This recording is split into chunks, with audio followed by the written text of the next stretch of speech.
Okay, mapatinding. May nag-comment doon pala doon sa video ko dati, no? Na agad daw masisira yung ginawa ko. Dahil overload daw, no? Siyempre, paniniwala nila yon. Ngayon, papakita ko sa inyo. Bukas, Halloween na bukas, no? Magno-November 1 na. Simula nung na-upload ko yun, matagal-tagal na. Hanggang ngayon, tingnan nyo.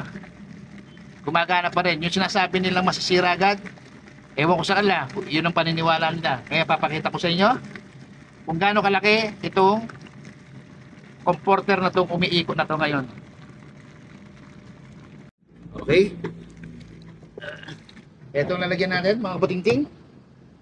Lalagay natin dito.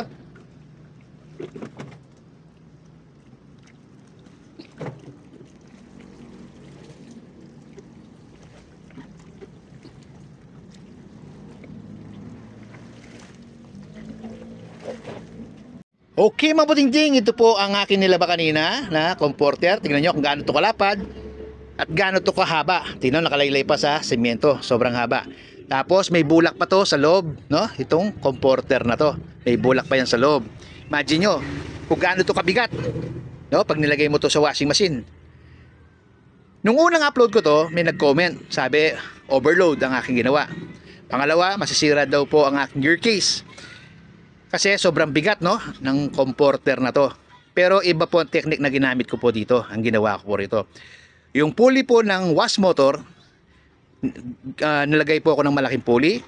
Tapos yung gear case, yung maliit na pulley. Para mabilis po ang ikot ng aking washing machine. At pangalawa, pag nilalaba to, hindi po siya reverse forward. Ang ginawa ko po, isang ikot lang. Para freewheeling po ang ikot, dire-diretso. Wala po siyang hindi po siya mahirapan kasi dire-diretso lang po ang ikot niya. Para yung gear case niya, hindi siya mahirapan. At pangatlo pala, yung aking gear case, nilagyan ko po ng langis sa loob. Nilagyan ko po ng langis yung mismong gear case ko. Kasi para hindi po masyadong nainitan at masyadong mahirapan yung mga gear niya sa loob po ng aking gear case. Yun po ang technique na ginawa ko sa aking washing machine. Okay, mga butingting, salamat po sa panonood po ninyo. God bless po sa ating lahat.